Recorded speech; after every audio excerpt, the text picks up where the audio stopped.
I'm Bristol County District Attorney Thomas Quinn. With me this afternoon, State Fire Marshal John Davin, Fall River Fire Chief Jeffrey Bacon. Today we are announcing preliminary findings in the July 13th fire at Gabriel House Assisted Living here in Fall River.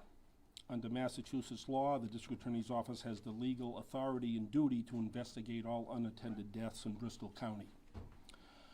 The loss of 10 residents from the fire at Gabriel House was an unprecedented tragedy for the victims, their families, and the community. Like everyone here, we mourn their loss and offer our heartfelt condolences to the families and loved ones who are still grieving and anybody impacted by this terrible tragedy. I would like to thank the first responders for their efforts in assisting the residents of Gabriel House during the fire. Firefighters and police officers risked their own personal safety in rescuing and evacuating residents under very difficult circumstances. I commend them for their actions, and we all owe them a debt of gratitude. For more than a week, Bristol County prosecutors and state police assigned to my office have worked very closely with the agencies represented here. The investigation being conducted by these agencies is very active and will be ongoing for some period of time. We recognize the public interest surrounding this significant event and the needs of families for some information on the origin and cause of this fire. It was clear after a preliminary examination of the scene and initial interviews that the fire did not appear to have been set intentionally. During this past week, investigators have retrieved and recovered more evidence, reviewed video footage, and spoken to more witnesses. The conclusion remains the same, that the fire was accidental. Before we hear from the State Fire Marshal on the cause of the fire, I would like to ask Fall River Fire Chief Jeffrey Bacon to step forward and say a few words. Chief? Thank you, DA Quinn. First and foremost, I want to express what I've heard from every member of our department and the Fall River Public Safety community over the past week. The Gabriel House victims, the survivors, and their families have not left our thoughts for a single minute since last Sunday night. I can't imagine the loss they suffered or the pain they feel. What I can say is that every firefighter at the scene that night gave 100% and then gave more to preserve as many lives as they could under catastrophic conditions. This includes dozens of off-duty personnel who raced to the scene to help. We have a philosophy in the fire service: you risk a little to save a little, and you risk a lot to save a lot. And they risked everything in hopes that others might live. So we mourn the lives lost and the decades of family memories that were erased as a fire, smoke, and intense heat tore through Gabriel House. I ask that you say a prayer for these families, and I also ask that you spare a thought for the first responders who are confronting their own trauma. They did a job no one should ever be asked to do, and I know they would do it again. They represented the very highest traditions of the fire service. Finally, I want to recognize the behind-the-scenes work of our Fire Prevention Bureau and fire investigators, Deputy Chief Neil Furtado, Captain Eric Caffrey, Lieutenant Doug Rosenberg, and others have been working around the clock with the Fire Marshal's Office, the DA's Office, and State Police. Their experience and expertise helped bring us to where we are this afternoon, and I'm deeply grateful for their commitment and professionalism. Thank you.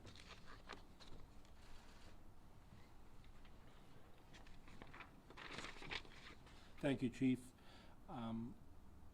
At this time, I would like to call on State Fire Marshal John Davin to discuss the findings related to the origin and cause of the fire. Marshal? Thank you, District Attorney Quinn.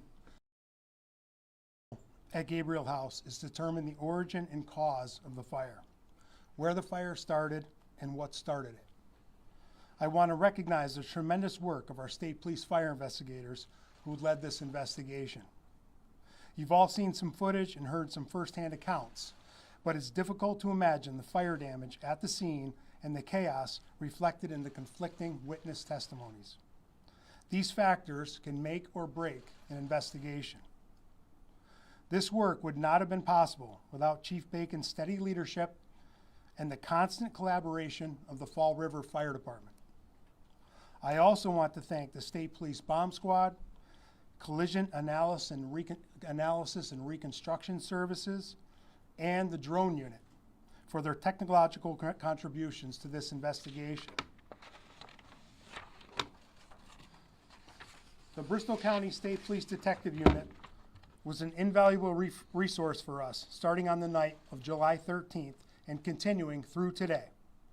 And I especially want to thank District Attorney Quinn and his team. Their assistance and expertise with various legal processes has allowed us to gather important evidence associated with this case. Investigators determined that the Gabriel House fire began in a residence room located on the left side of the second floor of the structure. As the district attorney said, they found no evidence of an intentionally set fire in this room. They found no signs that cooking, lighting, heating, electrical outlets, or other appliances contribute to the ignition of this fire.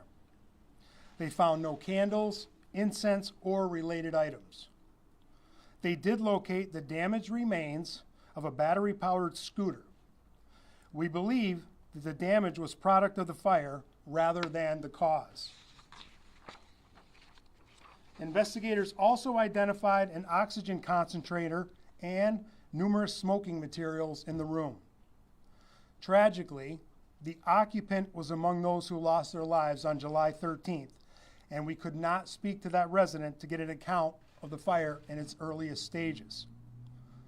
As a result, the available evidence left to them was two possible causes. One was an electrical or mechanical failure involving the oxygen concentrator.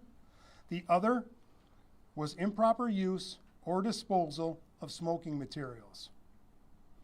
We use a document known as NFPA 921.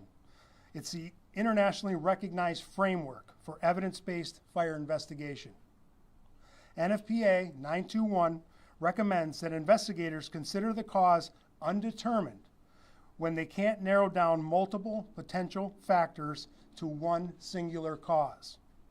For these reasons, we have at this time classified this fire as undetermined with two possible ignition sources, both of which were clearly accidental.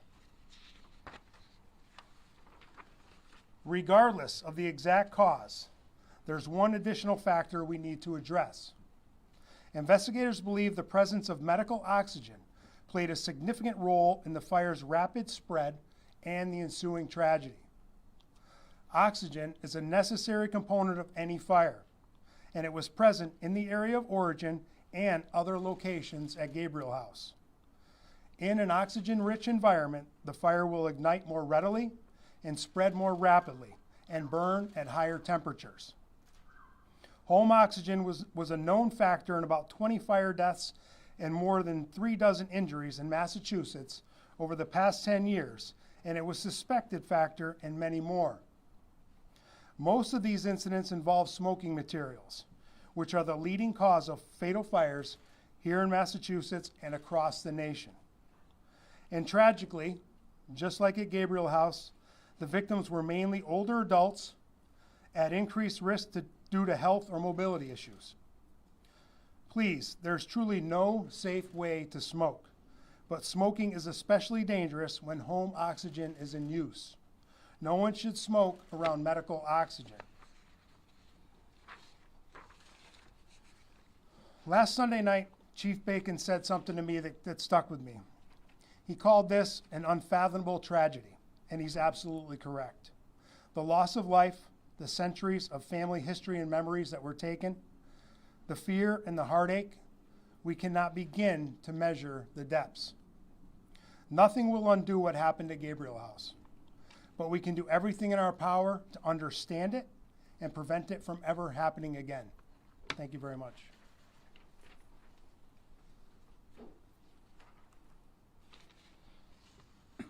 Thank you, Marshal Devon. Again, these preliminary findings and an ongoing investigation that we believe are important to release to the public at this time. There are other aspects of this ongoing investigation that we're not simply in a position to discuss at this point.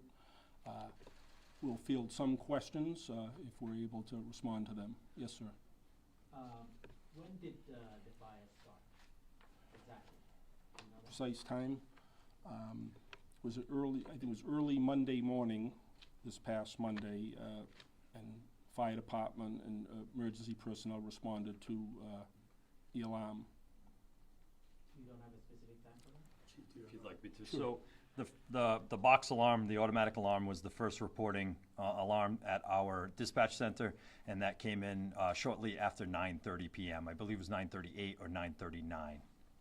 And sorry, just to follow up, where in the building were people rescued by first responders, and what was the time frame, roughly from when the first person was rescued to the last? That's ongoing part of what we're sorting through. This is a major scene. What you're referring to is what we call in the fire service a post-incident analysis. On a typical 3-decker fire, that takes a couple hours. On this fire, it's going to take a couple weeks to really put together the stories from the 35 responders that were in there and all their actions at that fire. So I ask that you give us some patience so that we can make sure we have the accurate information for you. Was smoking allowed in the rooms, or was that a violation of any rules? I wouldn't comment on that at this point. This investigation is ongoing. It involves a lot of, many different aspects to it. And we're gonna continue to investigate, but I wouldn't comment on that at that point. Sprinklers working as much as they should have? Well, the issue of the sprinklers are part of the ongoing investigation. Evidence is being collected and evaluated, and that's all I would comment on that issue at this point. What are some of the other things that you're investigating? What are some of the other things that are part of this ongoing investigation beyond the sprinklers, smoking in the rooms? What are some of the things you're looking into right now?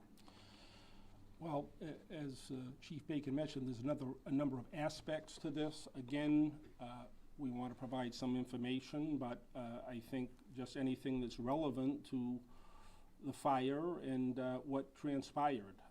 We have 10 people who are deceased. Others were injured. It's a significant endeavor, and again, I want to compliment the investigators for truly working together. I was at the scene yesterday. It's a significant scene to process. A number of people involved, and various aspects of this are being investigated. We just mentioned. You've heard of the cause and origin. That's the first point. To actually say this was not an intentionally set fire. That's a significant issue in the case. And you heard Marshall explain some of the specifics of that, and there are other things we're going to investigate. I'm not going to get into all of that now. The reference to the sprinklers is something that's under investigation, and other relevant issues.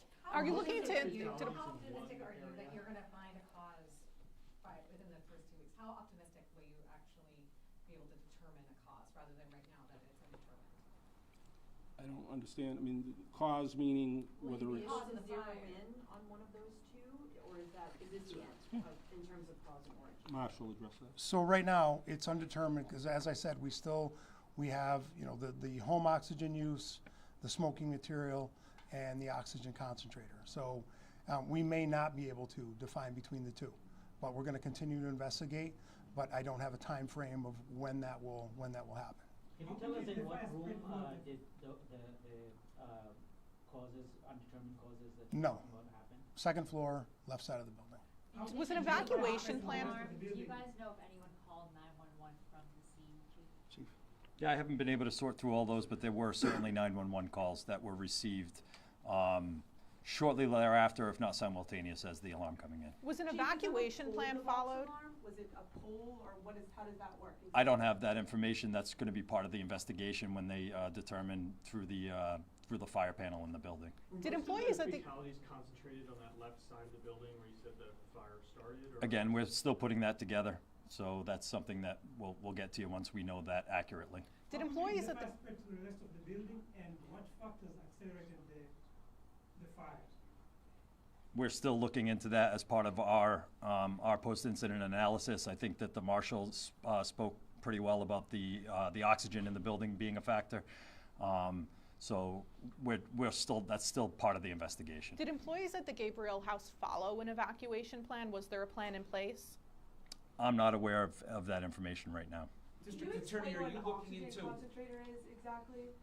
the oxygen concentrator that you mentioned was, could be a possible cause. Can you just explain that for us? Sure. I'm not an expert on it, but I'll give it a shot. So when someone's on home oxygen, the concentrator is basically what, I guess it adds more, I don't want to give you the wrong answer, but it basically hooks up to that machine before they breathe it. It's not just coming out of the tank, it's coming out of the oxygen concentrator. District Can you Attorney, speak what to have the you public learned safety about aspect of this?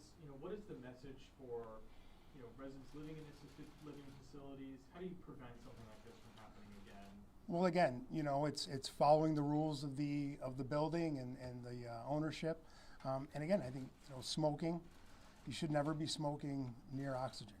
And I think that was a significant factor in this fire. And it wasn't just, in that origin room, we have oxygen throughout that building. So that contributed to the speed of that fire. District Attorney, what if Recent fire damage that you saw at the facility, do you think that the facility will need to be demolished? I only been in there for a short amount of time. I can't answer that question. Are you aware of other fires at assisted living homes that started with an oxygen concentrator? Not off the top of my head, no. You could contact our office and we could research that for you, absolutely. District Were there Attorney, any what have you learned challenges about, to the what have you cause of learned about what the owner and the employees at the facility did or didn't do? Did they follow rules? What are you looking into there, and what have you learned? The investigation is looking at a number of, again, relevant factors. We're here to comment on the cause and origin. If we and other, again, this is a significant event that isn't going to be resolved in a week. So we're looking into anything that's relevant to the cause and origin of the fire, and we'll continue to spend a lot of effort on it. And at some point, when there are further information that can be corroborated and stated clearly, we will inform the public. Is there a criminal investigation into this issue? Well, the district attorney, as I said, is in charge of all unattended deaths. This is a substantial loss of life, and the district attorney has the statutory authority to investigate these cases. We'll see what comes of it. So you haven't ruled out criminal charges? A relevant factor? Excuse me? Is the condition of the building a relevant factor for you? Is that what you're looking at? Well, we're looking at a number of things, again, not to be pinned down to any one thing. Anything that is related to the fire, we're looking at. But it takes some time. It's going to take time. We wanted to come out here and just make clear that the fire was accidental. That's the first step.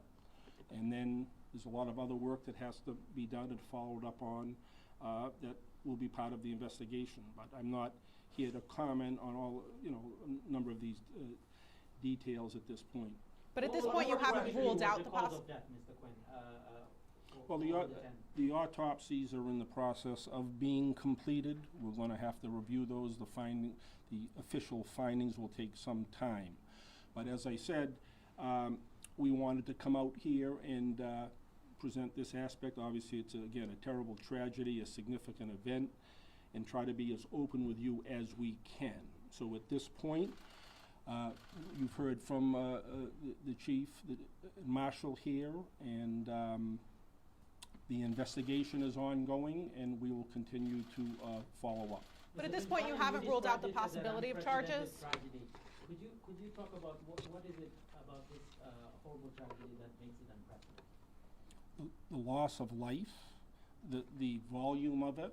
You got individuals trying to live their lives in that place as best they can. I think it somewhat speaks for itself. There are a number of people injured. That loss of life is significant, and that's what I think obviously makes it a traumatic and unprecedented event, certainly in this city, in this area. So I think part of this process is I went to the scene yesterday and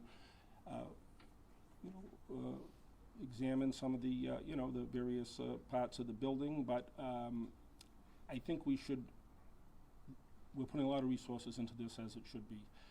But as was mentioned, there's a lot of trauma that's gone on here with firefighters, first responders, residents in the building, and that's something we're focusing on. That's why it is a significant event. Fortunately, through the actions of first responders, more people did not perish. So again, I want to thank them for their efforts. There is a human aspect to this. There's human people, again, living their life there, individuals there, the poor individuals had to lose their life, you know, based on what took place. And it has a human impact on everybody involved. So again, I'm gonna end it on that note, thanking sincerely the first responders, the investigators, firefighters, police, who responded, and in many cases, with disregard for their safety, helped these people to safety, and help them evacuate them. So I want to thank them, and hope in the future, as the investigation progresses, we'll have additional information for you. Thank Sir, you just- very much. Just to clarify, you haven't ruled out the possibility of criminal charges at some point in the future?